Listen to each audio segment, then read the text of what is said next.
if you let us put these 2 samples in here, when you take them out of outer space, and we just want you to test how they react, we'll contribute, 25 million to the cause. So some things, if you have the wherewithal to put it together, it's going to draw its own money. That makes,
We light it up like sauce in the sauce in the sauce. We light it up like sauce in the sauce in the sauce. Fli-City got some dogs in it, dogs in it, dogs. Fli-City come off authentic, authentic.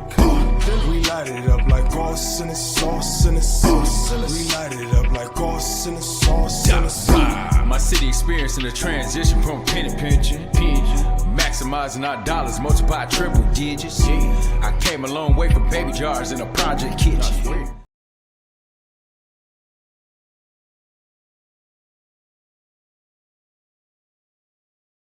You prefer to be called on camera? Just Reggie. Okay. Reggie. I'll always make sure of that too. And what about you? Ricky. Yeah. Ricky. The organization is Renewal Undergrowth. Renewal Undergrowth, right? Yep. Renewal Undergrowth. Mm-hmm. Y'all got me a couple of. We light it up like sauce in the sauce in the sauce. We light it up like sauce in the sauce in the sauce. Fli-City got some dogs in it, dogs in it, dogs. Fli-City come off authentic, authentic.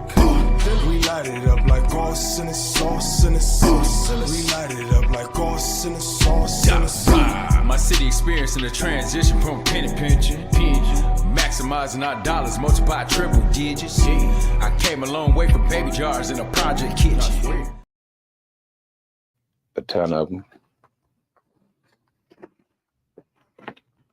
Welcome, welcome, welcome.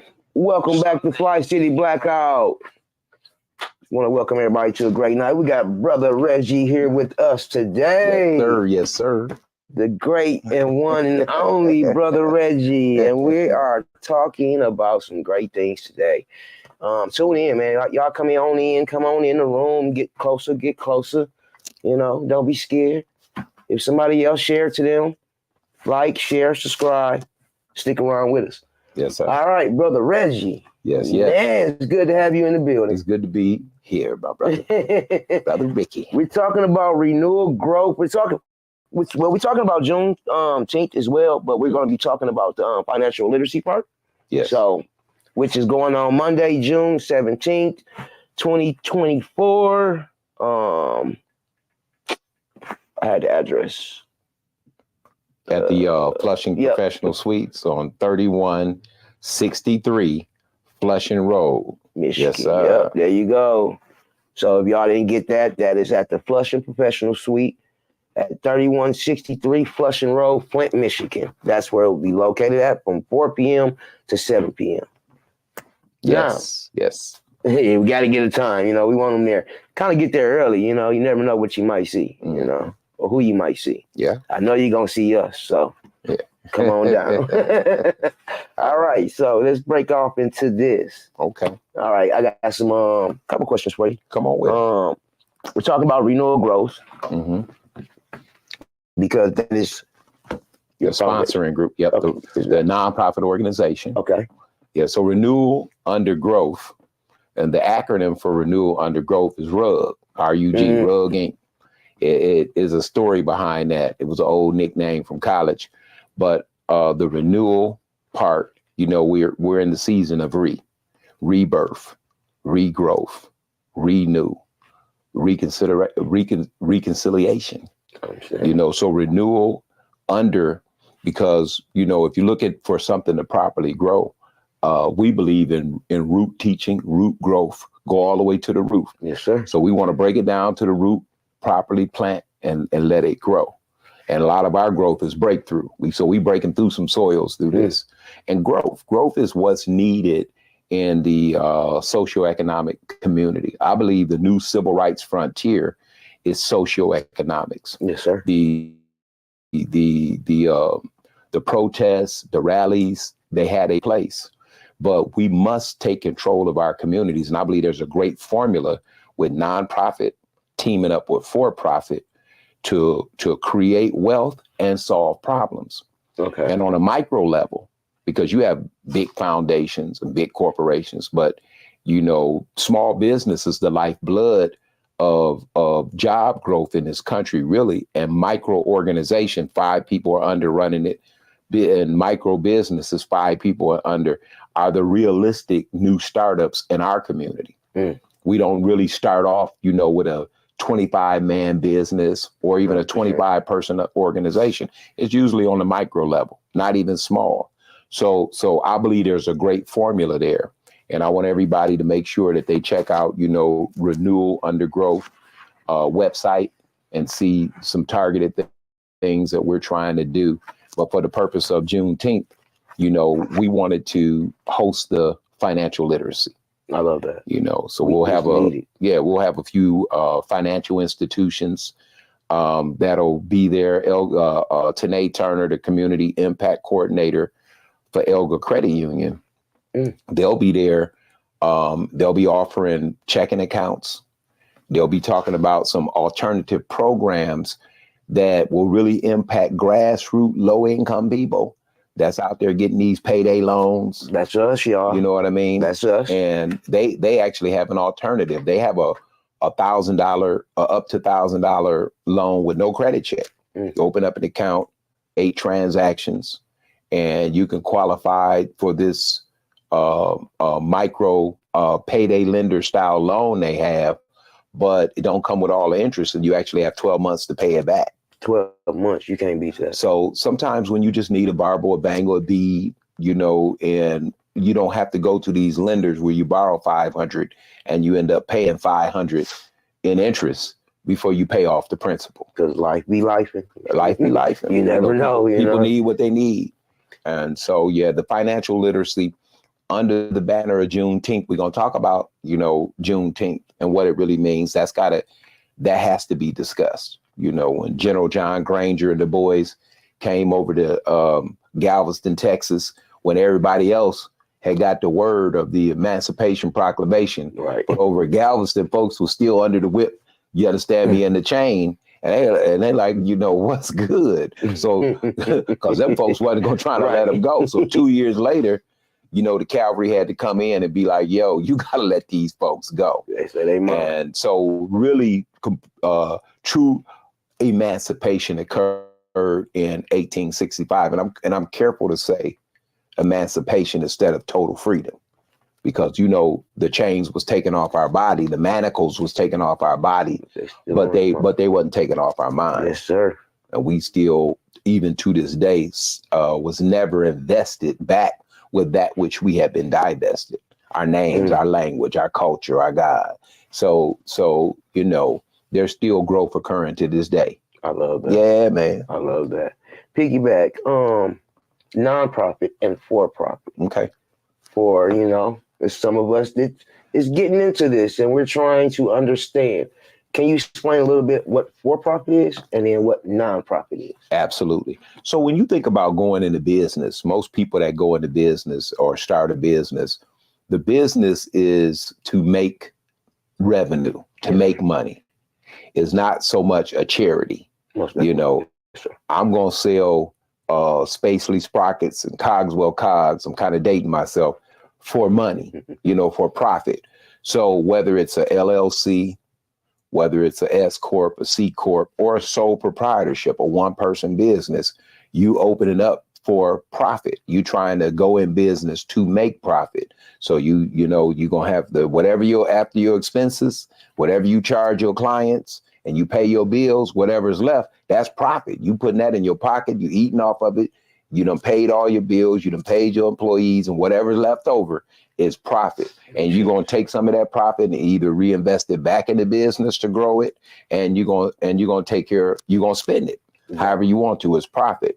Whereas a non-for-profit organization is more cause oriented. You might start a nonprofit organization like Renewal Undergrowth. There was a nonprofit in Flint called the Flint Restoration Group. Okay. And at the, like a year into the water crisis, this group formed as a nonprofit, and his goal was to raise money because the guy had developed a whole house water filtration system out of Holly, Michigan, that could clean your water, and the filtration system could clean itself, the Filter King 01, but it costed a lot of money.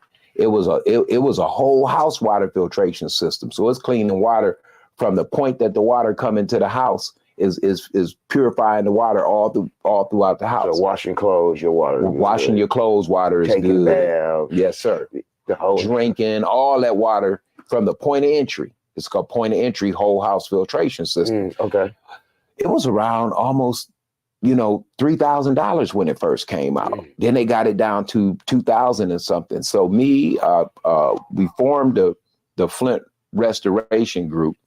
And we went not so much for grants, but we went after small business owners and medium-sized businesses. And we raised a couple $100,000 to get these filtration systems put in people's home. And when John Gore from the Pistons gave away $1 million to small businesses, he gave them $10,000 grants to City of Flint businesses. We got together with the Chamber of Commerce, who was a minister in it. We got together with Tracy Joseph, we being Legal Research One, and we help people fill out their paperwork with the caveat that they would go through the nonprofit organization in order to get their filtration system. So they paid money, but it was grant money. Or we raised money from the business community to buy these filtration systems to give them away. So it wasn't about making a profit. Right. It was about raising money for the cause. Now, when you raise money for the cause as a nonprofit, you are allowed to have a certain portion of the money that can pay somebody that's running your day-to-day operations. You can pay a secretary. You can pay an executive director. They can get a salary. But the profit from the nonprofit organization is designed to go towards the cause. It ain't for bonuses. You can't put it in your pocket. It's designed to go, but you can take a portion of the money you raise in a nonprofit and you can pay somebody. You can pay volunteers, per diems, and gratuities. You might pay for their gas, for them something to eat, you know what I mean, for their time. And then you might the nonprofit could have employees that is paying a salary and benefits, but any profit that the nonprofit make goes back towards the cause. But they're working. But they're working for the cause. For the cause. They getting paid because absolutely. Of the cause. So that makes perfect sense. And a lot of our micro or super small nonprofits, it's really no money for anything other than the cause. You're gonna raise your money. And you might even be paying yourself back because you might have been paying rent for the nonprofit or paying for the phone bill and stuff like that. So when you do raise some money and you raise your money off of public fundraisers, if you're a public charity, you can get grant money. You can apply for grants and individual or corporate donations. Those are the four primary sources of how a nonprofit organization raises money, which is also called, when you form it, a nonprofit corporation. It's not designed for profit. And like a business, you can say, all right, I'm going to be a barber in any other business that's allowable under the law as a LLC. But as a nonprofit, whatever you say your cause is, that's what your nonprofit have to do. It is not an all-purpose clause for the nonprofit. So you have to be specific about what you're doing as a public charity. That makes perfect sense. Yeah. So that's one of the reasons why nonprofits get a lot of bad rep a lot of times, because people be saying, well, why are you not doing this? Or why are you not? Well, if it's not in my cause, then I can't do it. You don't get to if they, especially if you got issue 501c3 status from the IRS. In Michigan, it's only $20 to do articles of incorporation to form a nonprofit organization. You pay $20, get your tax ID number, get your bylaws and your corporate resolution. You in business as a nonprofit. But if you want that 501c3 status from the federal, if you think your nonprofit going to be making more than $50,000 a year, then you have to pay $475 to get that status. But if you think it's not going to make more than $50,000, then you pay $275, fill out a form 1023, and which is an online form. And in a couple, 3 months, you'll get that number back from the IRS that you are 501c3. And 501c3 is a designation for a nonprofit organization. And a lot of times, in order to get a grant or certain corporate donations, they want you to be a 501c3. Okay. And they can go on the IRS website and look you up and see if you've been granted 501c3 status, because they know you only gonna operate a certain way. Plus they know they can write that off on their taxes. Okay. So there's some nonprofits that are not 501c3, and there's some nonprofits that are 501c3. That's a federal designation. So now we're doing the cause and doing the work. Is that something that, like, should you be wanting to get to a 501, or should you kind of, if you're really doing the work? Absolutely, because, you know, if you have any intentions on getting grant money or big donor money, then you want that 501c3 designation. Because a company, a corporation, they might not scrutinize you as much as a grant giver, somebody that's giving you a grant, like Walmart, Sam's Club, Target. You get 501c3, you can call up the local Walmart, the local Target, and say, hey, you know, we have a vocational training program. You know, you might call up Home Depot and say, we need y'all to loan, we want y'all to donate some materials so we can rehab this house. We got an on-the-job training program for these at-risk offenders or youth. They gonna come out with a contractor and learn basic carpentry, but we want y'all to donate some money.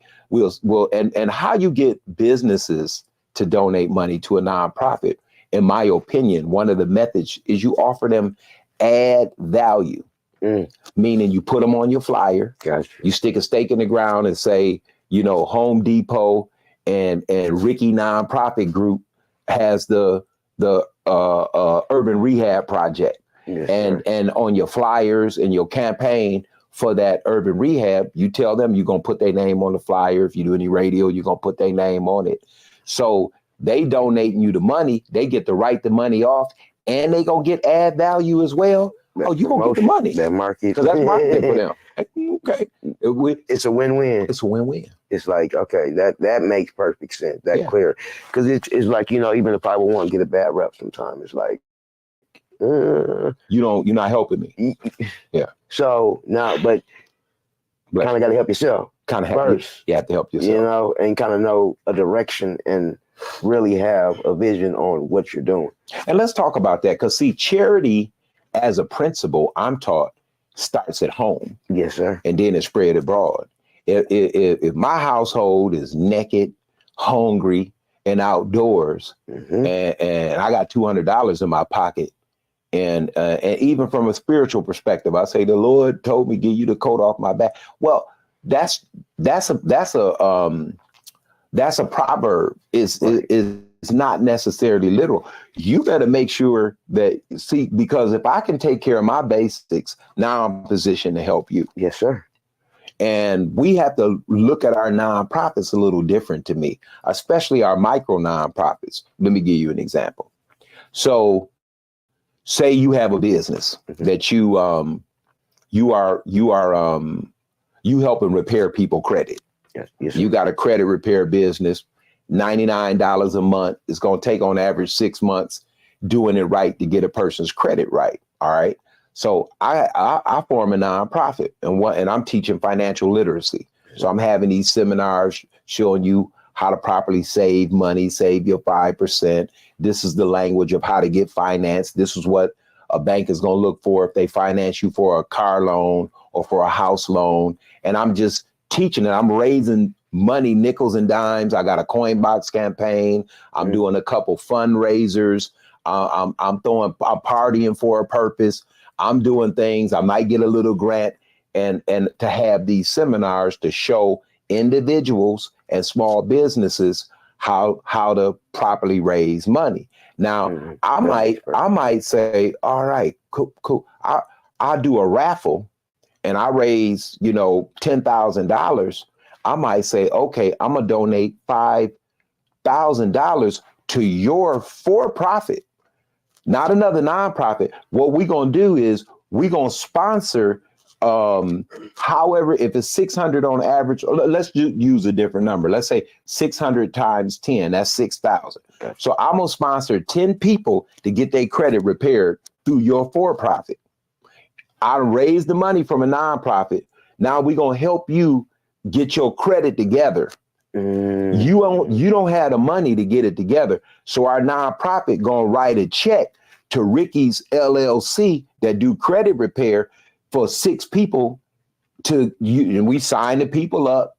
We meet with you, we get one of them big checks and take a few pictures.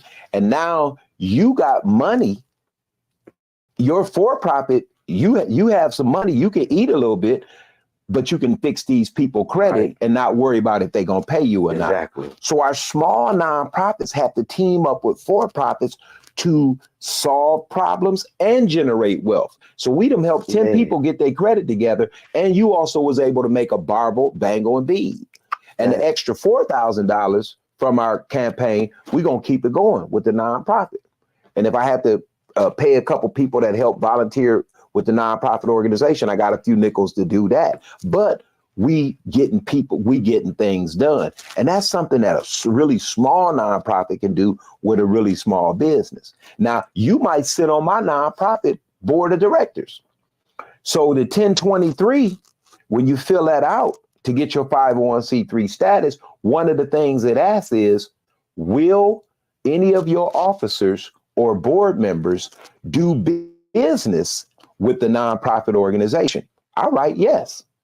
So because I disclosed that to the IRS and they granted me my 501c3 status, it is not a conflict of interest that you sit on the board of directors for my nonprofit and we raise money and we do some business with your for-profit, because you might have got the helped us get the credit together for our nonprofit to start qualifying for grants and stuff like that. We have to learn to make our nonprofits work with for-profits in order to solve problems and create wealth. And we can do it at the micro level.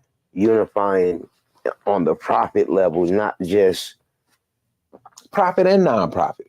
So, but that's what I'm saying, unifying them both. Absolutely. Where they both working, right in hand and your left hand working together. Working nonprofit should not be a vow of poverty. You don't being a nonprofit, most people that's really community people for the cause, not most, I shouldn't say most, some are broke. But if you look at the United Way of Flint, just Jamie Gaskin, them over there, I believe that cat getting $110,000 a year salary to run the United Way. And they getting big grants and stuff like that. So we have to stop thinking small about the ability to do that. And one of the things we want to talk about at the Juneteenth financial literacy on January the 17th at the Flushing Professional Suite from 4 to 7 p.m. is these exact principles. Yes. And because in Kwanzaa, one of the principles of Kwanzaa, there's 7 principles called Nguzo Sabe. One of the principles is Ujamaa, which is cooperative economics. And that's where in the modern nonprofit team up with the for-profit to solve problems and create wealth. Yeah, man. So, you know, we have to learn that socioeconomics is dealing with social problems and is dealing with economic problems at the same time. I'm telling you, Brother Ricky, socioeconomics is the new civil rights frontier. I'm telling you. I understand. I see that all the way, though, because it's, like you said, this is something that's not taught. You don't turn on the TV and see this. You don't see, or should I say, not taught, but it's not in our face. You know, the things that they put in our face are distractions.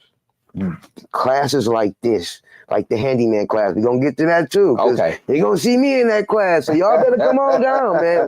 We gotta start taking advantage of these opportunities, man. These are great opportunities, and if we don't take advantage of them, believe me, somebody is. Yes, sir. So there's no empty seats. Somebody's gonna be in that seat. Why not you? Yes, sir. You can't fail if you don't try. Trying, like you got to start somewhere. You know what I mean? Yes. So through every fail, it's a lesson. So Man, don't be scared to fail. Well, I'm taught that success is failure turned inside out. You know, it's success. Success is failure turned inside out. On the road to success, I remember when I was a telemarketer coming up through the ranks, and the cat that was training me, he used to tell me, hey, smile and dial. No is one step closer to yes. So I knew I had to go through a certain amount of no's in order to get a yes. So I'm trying to run through that phone, and he'd say, just complete your pitch. And I would be running through my sales pitch, and I'm talking to somebody, they really don't have the time, or they really not that interested. Well, I remember this is the worst one. I'm kind of ashamed of this one. A lady was holding her baby, and she was listening to me, and I heard boom, and the baby fell. And I said, she said, oh, my baby fell. I said, ma'am, that's a very good point. And I continued on with my pitch. My objection to anything you would say to me is, that's a very good point. And then I continue on with my pitch. And if you let me complete my pitch 9 times out of 10, I was going to close the deal. So, and that was kind of extreme. But no, but the point is that to piggyback on what you're saying, success is failure turned inside out. We can't be afraid to fail. And many of us have wonderful ideals for business, wonderful ideals for organization, but we are stuck on go. We stuck on go. We can't get off of go. And you know, I'm taught that if a thought played over and over and over again in your mind turns into an ideal, and the ideal played over and over and over again turns into a vision. And without a vision, men perish. So we have to start to now learn how to execute. And part of what Renewal Under Growth, the nonprofit, is doing is, you know, we have several programs. And one of them, as you stated, is the vocational training program. We believe that there's programs out here, and we bottled up one to offer basic carpentry skills. We want to teach you how to use your hands so you can throw up some drywall, so you can pull the floor up down to the subflooring, so you can understand these basics. And more so than that is another program I was telling you about. We got some small contractors. I know a brother, Derek Hatter at DNN Development. He's based out of the Flushing Professional Suites. Okay. He recently got contracts with the city of Flint to help rehab houses. He recently got a contract down in Battle Creek to help rehab houses. So the brother's on the move. He worked with Elamine, the Maid Institute. I mean, good brothers. And then you have an army of handymen, cats who got the skills. They know how to put a floor down. They know how to fix your roof, but they're not licensed. They're not a contractor. So what we're going to do under Renewal Under Growth, we say, hey, form your LLC, form your S corporation or C corporation, get some insurance, form it as a handyman business. Now, team up with the small contractor.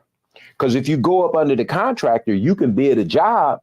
The contractor might get an administrative fee out of your money and let you do the project that he's really subcontracting under you. So all these houses in Flint that have to be rehabbed and floors put in, if the regular contractors come in, they charging rates that our people can't afford.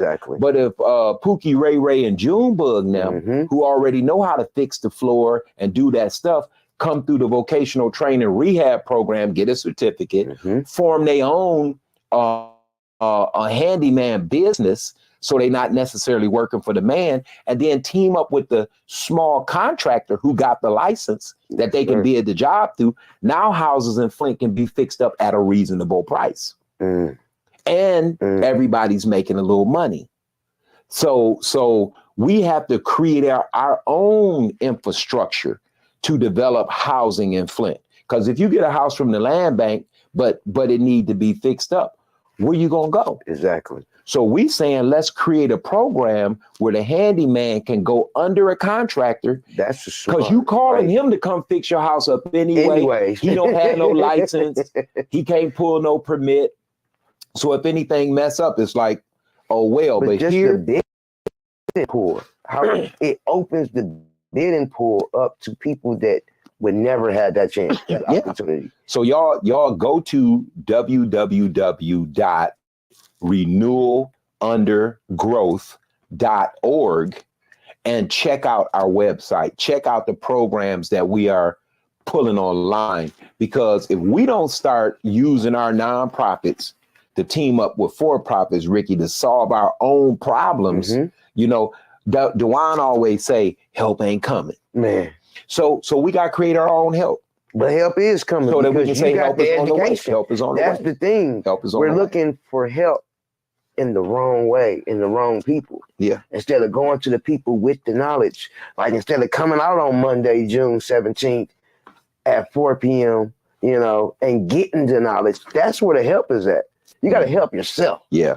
And the only way you can help yourself is to educate yourself. And if you already got the skills. And like I'm looking at one of the persons making a comment, brother, is that Dan or Don? You know, he's right. We not reinventing the wheel. Right. These models exist. We just trying to be stakeholders in the model on the micro level. We not always going looking to run to these agencies that's getting tore off money to come and bring these programs. We want to develop how to create these programs among ourselves, and then maybe we'll apply for the agency money. So is not to, and the good news is this pie is big enough. It is an expanding pie, and we baking our own. So we can still eat off the pies that's being offered from the grant community. One of my concerns with grant, and Dewan will tell you, I'm not a fan of grants as more people are, because the grant giver requires impact statements and all of those, and as he should.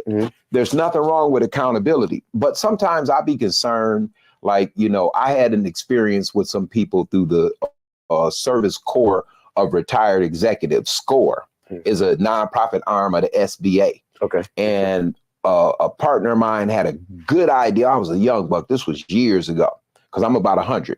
And he gave his ideal on how to do this one marketing, and it was a very good ideal.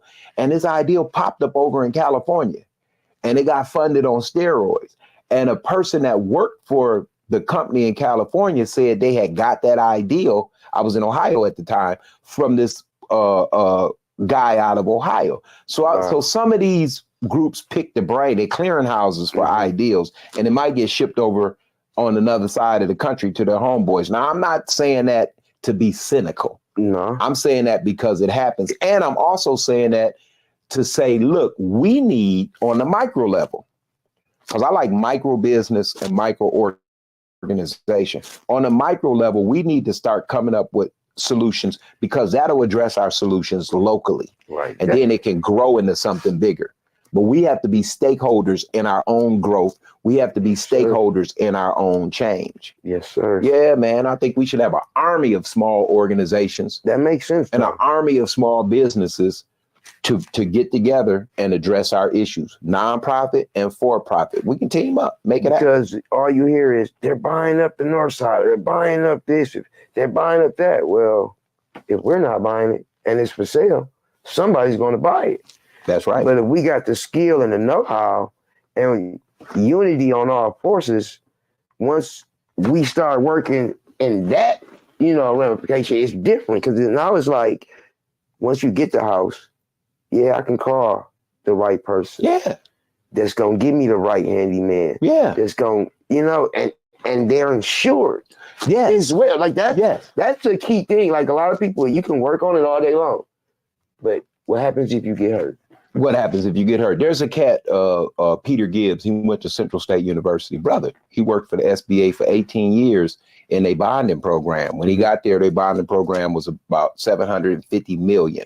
When he left, it was over 1.9 billion, or I think it might even been 100 billion and 9 billion. So this brother started his own bonding company when he left because he knew all of the players at the highest level.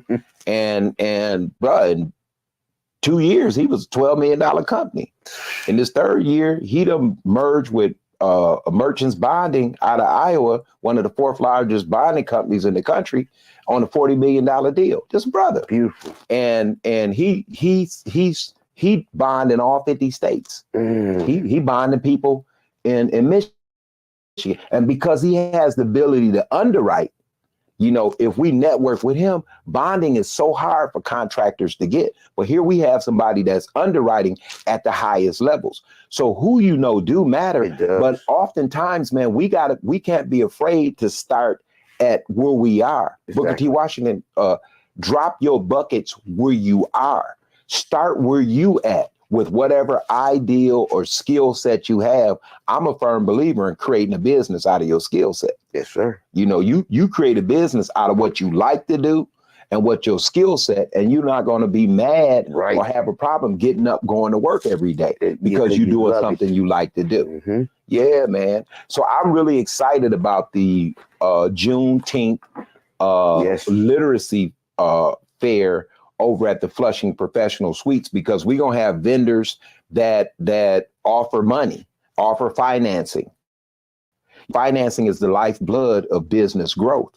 And we have to learn how to position our micro businesses and even organizations to attract financing. Correct. Because we should be using OPM like everybody else, other people's money. I know y'all thought I was going to say OPP, but OPM. So OPM is what we need to get into that market. And we need to be able to get into that market at the prime lending rate, not at the predatory lending rate, because there's secondary lenders, hard money lenders.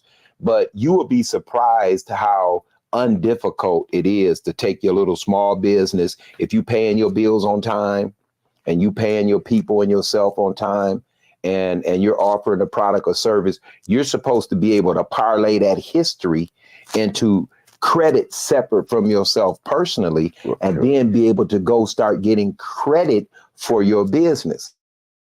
And just like you have the credit bureaus for individuals, you have Dun & Bradstreet, Experian Business, and a few other groups that are the credit agencies for businesses. And you want to develop what is called a Paydex or a credit rating for your business. I mean, I was in business for years, didn't know nothing about that. Now my little business, Legal Research One, have a Paydex score of over 80. That's almost like having an 800 personal credit score. So, and it's a little micro business, not even 5 employees, permanent. And then I use contractors so I can do projects and hire people as needed. That's very smart. You know, I mean, you know, there's so many of us that can operate as local hope dealers. You know, that's what I love about Brother Dewan. He's a local hope dealer. Man. And so, you know, the hope is not pie in the sky. The hope is action and activity. So we want to talk about how to get your personal credit together and how to get your business credit together under the banner of financial literacy and freedom for Juneteenth. Freedom for what? Freedom to get out to the ghetto. No sellout. So we want freedom, bro. We want true freedom, economic freedom. We deserve it. Economic freedom. We deserve it. Yeah. You know? Yeah. We deserve it. And that's what I mean. Everybody, I know everybody on there listening got a business idea in their mind right now. Yeah. So this should be marked on your calendar. It should have already been marked on your calendar. But just in case it wasn't, it definitely should. You got something to do at 4 p.m. to 7. We might, you know, run over a little bit, let y'all out by 8. No, but no, man, we definitely need to bomb rush this class, man. I mean, because we still got more stuff that we could be talking about, like some of the service, the urban environment issue resources, urban blight issues. Explain that a little bit. So one of the things that the ARPA funds is was supposed to was, help put money in the city for people to be able to help. Yes. And a lot of those funds are targeted towards organizations or businesses more so than individuals. A lot of individuals, with my ear to the ground, they want money to fix up their houses and things like that. And the fact of the matter is, when you look at public monies that come in the form of grants, sometimes they don't even want to give money to no individual. Right. Yes, they even want to give that money to organizations or businesses or groups to either create something, like create more jobs, create a physical structure, fund an existing program. They don't want to give you money for your house. They saying we are a democracy based off of laissez-faire economics. You're supposed to raise your own money to fix up your house. We ain't finna. Why Joe fixed his house up? Man. So what we gonna take public funds for and give you to fix your house or get your own house fixed up? Man. You got to understand that those are the dynamics surrounding that type of money, because if you understand those are the dynamics, you don't trip off of it. Right. Now, But Saginaw made it hard on the yard because they ARPA money. They gave individual homeowners money to help fix their house up. So that's something your city council could make that decision to do. I'm gonna tell you something. I was talking with a couple people about that ARPA money, and I'm like, you know what? If y'all would have just took 50 million of the ARPA money and paid everybody that got a water bill, paid their water bill for the next 2 years, or gave them $2,000. If they had a back bill, it'd pay off some of their $2,000. If they was on time, it would give them a water credit. If you would have took 50 million and paid every household in the city of Flint water bill, guess what? It was just a shifting on the balance sheet, because that same 50 million would have now shifted over to the general fund of the city of Flint. They would have still had that money to now spend on other services, but guess who would have benefited? Everybody in Flint paying the water bill. Yes, because this stuff ain't even rocket science. I don't even understand how our politicians be thinking, man. It's just some basic stuff. Just to hold it. They don't hold it. And so, but you know what? We have to give our idea. I actually talked to Neely about that idea, and he ended up doing a $300 one. I'm like, man, but you should have did a bigger one. But he did something. He did something, and we'll give you credit on that. But so urban blight is more like, all right, let's go back to the model. Say you a contractor. Say DeJuan a handyman. All right. Say I'm a nonprofit organization. Now watch this. DeJuan go get 5 houses. You go get 5 houses. 2 or 3 other people go get 5 houses. Y'all got these 5 houses from the land bank for the low. You don't have the money to fix them up, right? But you a contractor, you can fix them up. So what my nonprofit do is I say, okay, let me go to J.P. O'Sullivan out at the airport. Okay. The beer and wine distributor, J.P. O'Sullivan, Ryan Distributing Company out on Lapeer, the Fabinio brothers based out of Saginaw Bay City that got on Lapeer. Now, these 3 beer and wine distributors, J.P. O'Sullivan, the Fabinio brothers, and Ryan Distributors, every morning between 5 a.m. and 8 a.m., they long trucks is dropping off 22 ounces and 40 ounces at the corner stores. So they making 17, 22, $18 million a year just distributing beer and wine. They don't even make the beer and wine. They just bottle it up in their warehouse, put it on trucks, and drop it off at Habib's and them spot in Flint. And we buying it. So if I step to them as a nonprofit and I say, hey, I got 5 small, whether you a business or an individual, about 25 homes that we want to rehab. And we calling it the Urban Blight Project. Gotcha. We done came up with 20 at-risk youth ex-offenders that we gonna pay for 20 hours a week. $10 or 20 or 15 or $20 an hour to go through a on-the-job training program with you as the contractor, showing them how to bust the walls down to the studs, pull the floor up to the subflooring.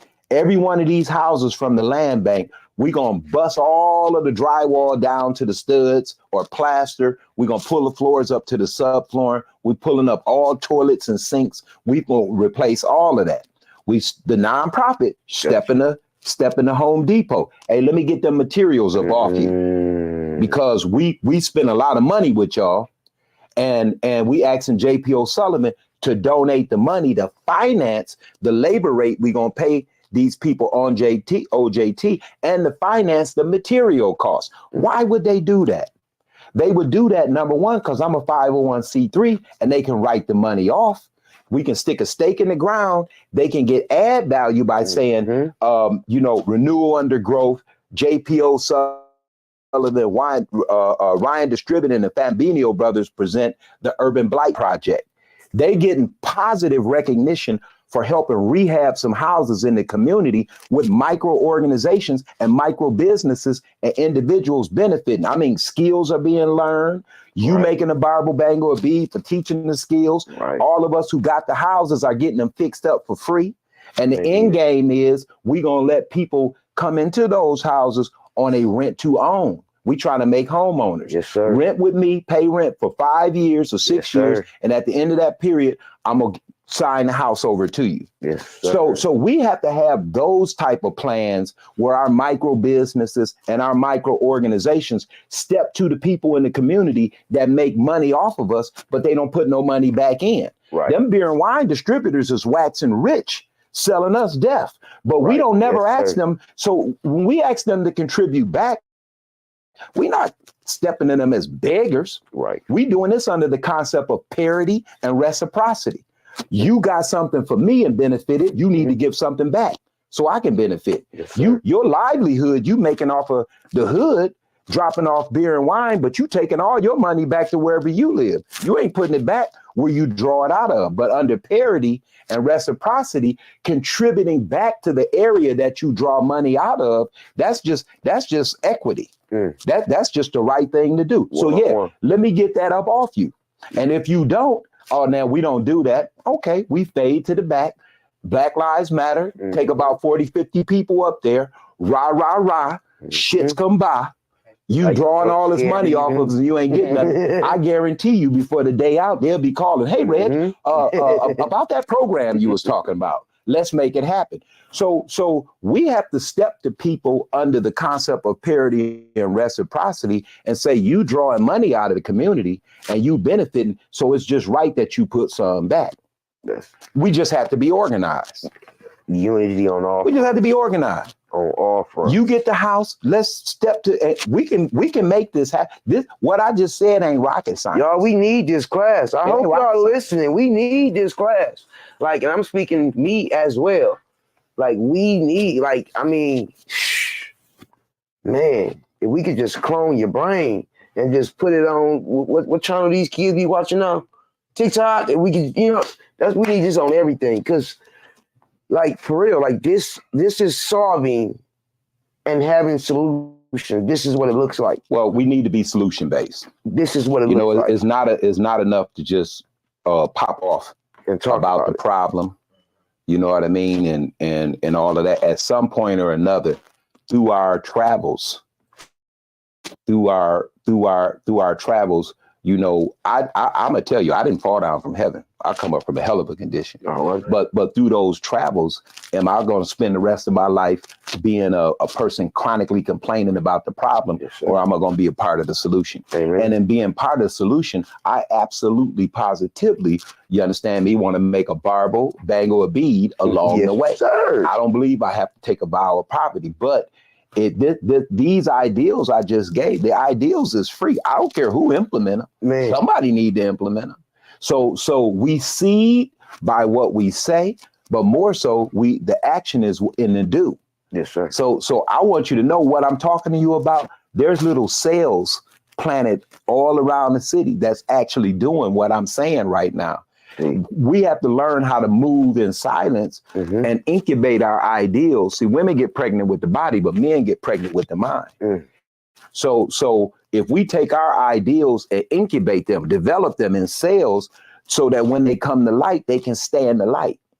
But if you constantly saying what you're going to do with no pathway to do it, you might as well be throwing seed on cement. So trust me when I tell you, part of what's evolving is already in motion, my brother. You got to clip that. Okay. We need that up there. Like that gotta be up there. Yes, sir. What we looking like on time? We about there on time. We almost okay, man. We can wrap it up. Like, hey, man, look, that's what I'm saying. So and let me find my I know one other thing that I wanted to get y'all guys excited about too. I seen the raffle about the car.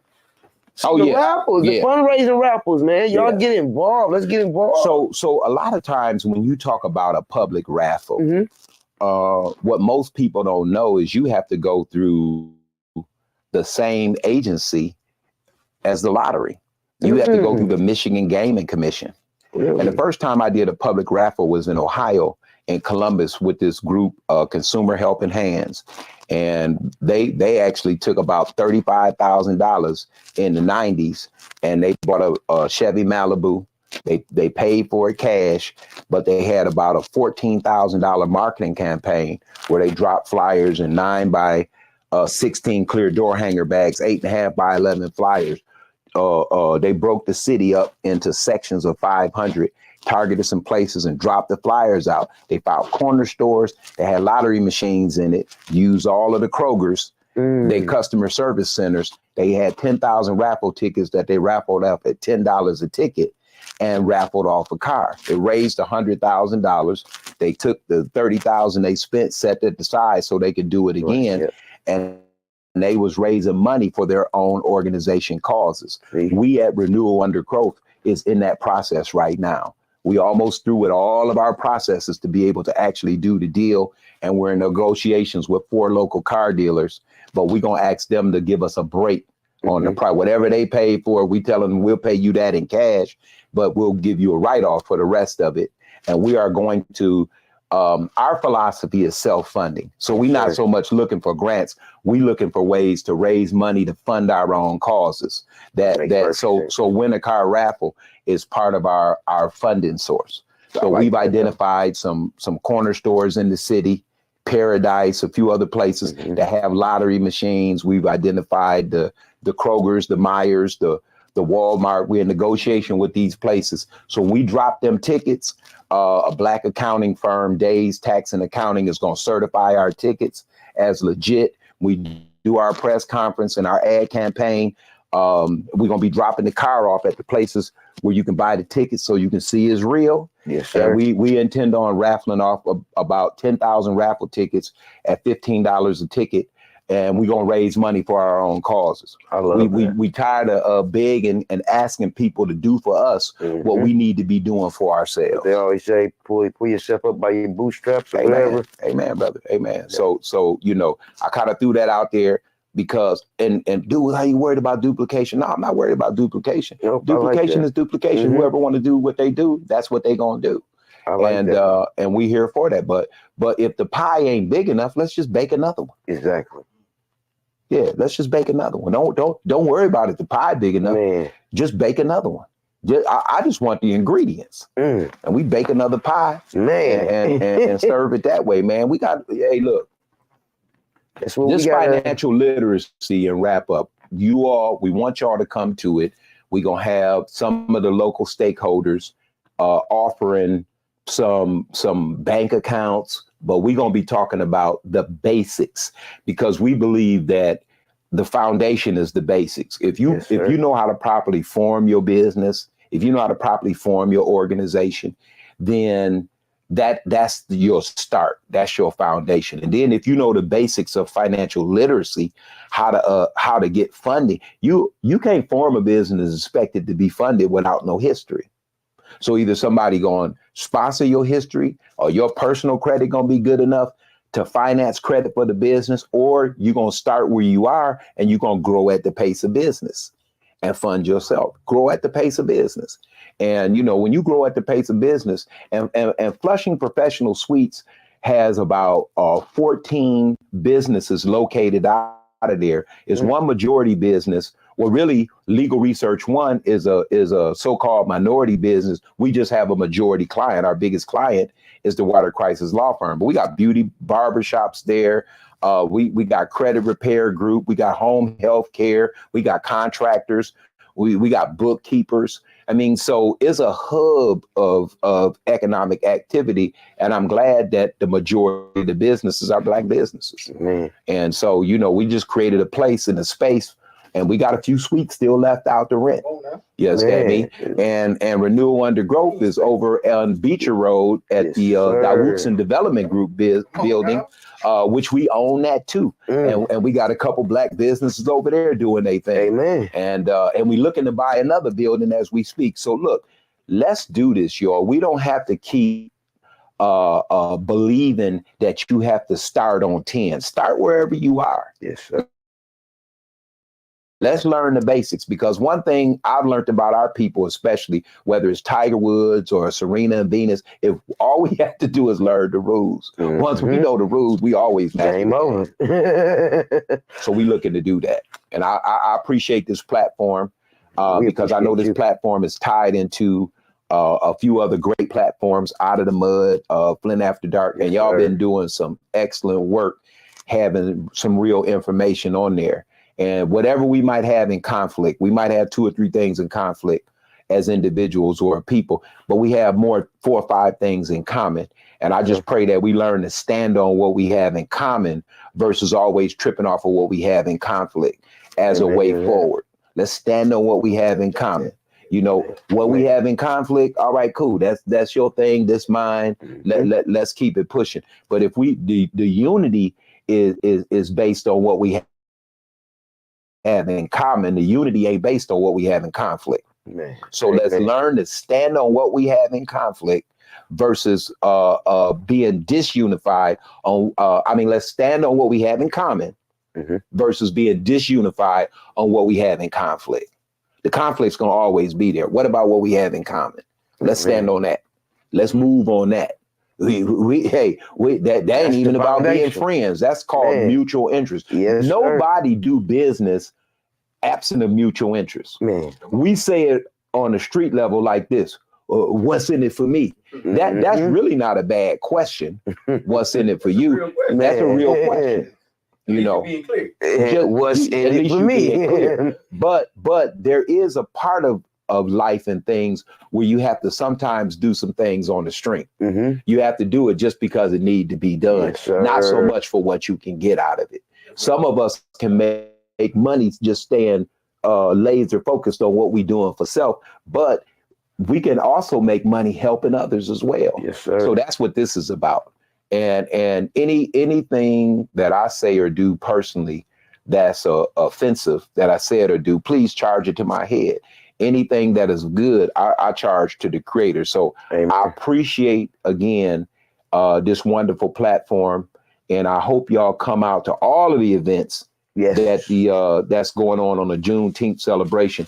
This one is going to be a really powerful one because we got to, Ricky, remember Mother Deloney. Yes. She recently passed. Yes. And I would be remiss if I didn't come on the show speaking about Juneteenth and didn't give honor and praise to that woman. Man. You know, I tried to show my love and flowers for while she was here. Right. And now that she's gone, I think a lot of times we don't come together except in death. So let's come together, you all, and really operate under the spirit of Juneteenth this year, especially in commemoration and honor of Mother Deloney. Yes. Beautiful sister. Amen to that. Amen. What else need to be said, y'all? Y'all, hey, like, man. Hey, they're asking about where it is. I'm gonna give a rundown. So once again, the financial Juneteenth is going to be on Monday, June 17th, from 4 p.m. to 7 p.m. at 3163 Flushing Road. That's the Flushing Professional Suites. That brown Noah's Ark looking building down the street from a Golden Gate restaurant on the same side. We're going to command the top parking lot. It's 2 parking lots, a lower one and an upper one. We're going to convert the whole parking lot. We're going to have a tent up. We're going to have vendors out selling their vendor stuff. We have a DJ. I believe we're going to have a food truck too. And we're going to be talking about financial literacy, the basics of financial literacy, the basics of how to properly form your business, the basics of how to establish proper credit. And we're making some of the stakeholders we've convinced to come and offer things like free checking accounts, you know, and some access to monies without credit, just by a little bit of a relationship establishment with them. So yeah, y'all, financial literacy, business, small business finance, really micro business finance and micro business organizations. Well, let's talk about how to properly develop them. Many of y'all have excellent ideas that just need to be have a path to express. So let's form the businesses, let's form the organizations, and y'all do y'all thing. Yes, sir. Amen. June 17th, 4 to 7 p.m. Yes, sir. Flushing Professional Suites, 3163 Flushing Road. Yes. Be there. Yes. Or you are a square. No, I'm just playing. You gotta be there though, man. We need this. We definitely do. Like the city needs this. More educated, more just honesty, and more this. I was about to say that, but I don't want to get myself in trouble. Well, y'all show keep it raw. Y'all show keep it real. Ain't no need to, you know. I be trying to pull us back a little bit. No, man, but this is stuff that we need. I truly appreciate you, because there's a lot of stuff that you just said that I didn't even know. Yeah. You know, like, I mean, man, did you know most millionaires never graduated from college? Right. They just did it.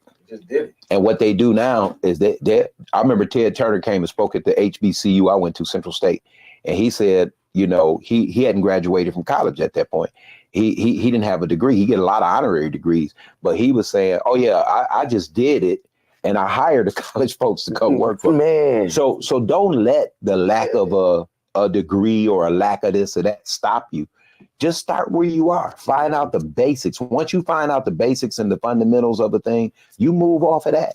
I love that. Once you learn the basics, you move off the basics, man, and watch yourself grow. I love that. Yeah, man. I love that. I know I'm what they say, that memory bank, man. I'm loading it up. I'm telling you. Is every time you cha-ching, that's in my brain. Cha-ching, come on, more knowledge. Cha-ching. Yeah. Because you can't pay for this kind of stuff, man. Yeah. So to get it free,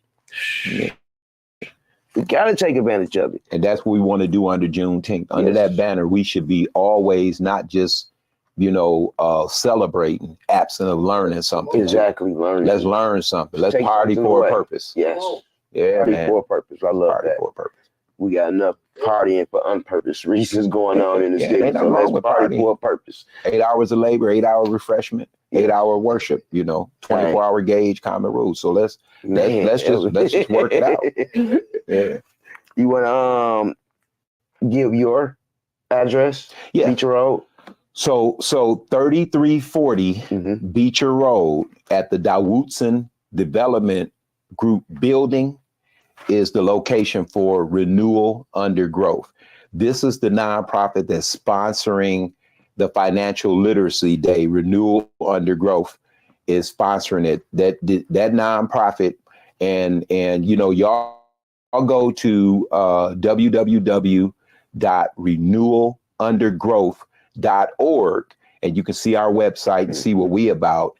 And, as chairman of the board of directors of this micro nonprofit organization, we on the move, we on the rise, and we definitely about social economics. Our philosophy, like that of Legal Research One, is many hands make for light work. Man, look, that was my closing right there. Because when I first saw it, you can see it.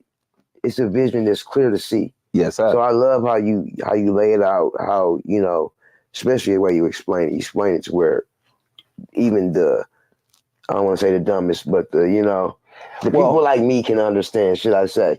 You know what I mean? People that's not so, like, this is not something that we were taught on a day-to-day basis. That's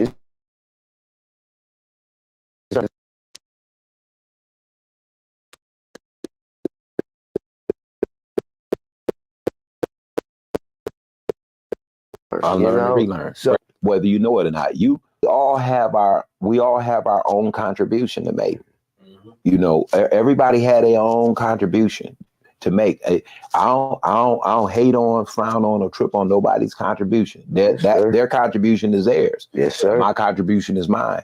But together, that's how you know, your little bit, my little bit, it can change stuff. Make a lot. You know, and we have to use our hands and our mind. If you listen to the programs we talk about using our hands, but we also talking about using our minds, and we talking about organizing. The great revolution, I'm gonna end on this one for real. I got you. Kwame Ture, aka Stokely Carmichael, a student nonviolent coordinating committee out of the 60s, later the All African Revolutionary Party, one of the greatest revolutionaries and organizers that we produced. I had a chance to meet that brother on Ohio State campus. I drove from Central State to meet him there. He has a statement about organizing. He says, organization is a great power in directing the affairs of a people towards a given goal. To properly develop the desires that are uppermost, we must first concentrate through some system of method, and there is none better than organization. So let's organize. Business, let's organize. Organization, let's organize. That's all. And on that, Brother Reggie. Yes, sir. It's a pleasure. Brother Ricky. Pleasure. Yes, sir. This won't be the last. So I see y'all. We will definitely all be in attendance. It's gonna be a great time. We're gonna have fun, y'all. Yes, sir. Like it's around the corner. And we're gonna learn something. And it's great when you're learning.